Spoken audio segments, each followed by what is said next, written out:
Guys, gumawa kami ng payag dito. Yan, para may masilungan kami. Kasi masyadong mainit ngayong panahon. Gumawa muna tayo ng breeze. At haligi muna guys. Yan. Malayo pa itong matapos guys. Yan.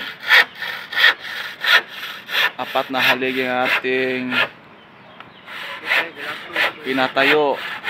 Yan. Yan. Ito yung haligi natin guys. Kahoy na sobrang laki. Hindi ito magiba ng bagyo guys. Nandun yung bahay guys. At ito naman yung payag namin na ginawa ngayon. Kulang pa to.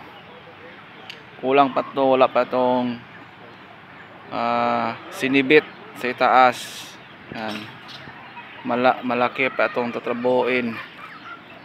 Yan.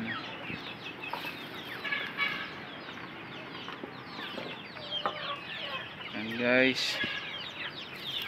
Yan. Nakapatong ito sa itaas ng bundok guys. Yan, nandito sa itaas. Makikita pang matapos na to yun. Matapos na ito,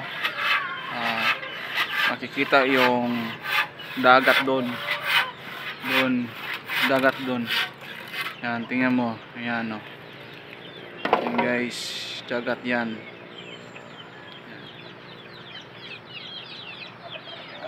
Nasa malapit lang ito sa bahay guys. Yan. Gumawa tayo nito guys kasi sobrang init ang ibubong natin to guys. Hindi yero yung dahon sa lubi o sinibit o nipa ba. Yan guys, nag-breeze muna tayo ngayon. Yan guys, mahangin dito guys. Dito. Yan. Konti lang yung kahoy guys. Kulang pa to. Yan. Yan ang papa ko guys oh. Yan. Yan guys, hanggang dito na lang guys. Update lang ako sa inyo. Yan. Maraming salamat guys. Thank you for supporting my channel, Pareng Hill Vlogs. Keep supporting my channel guys, Pareng Hill Vlogs. Thank you.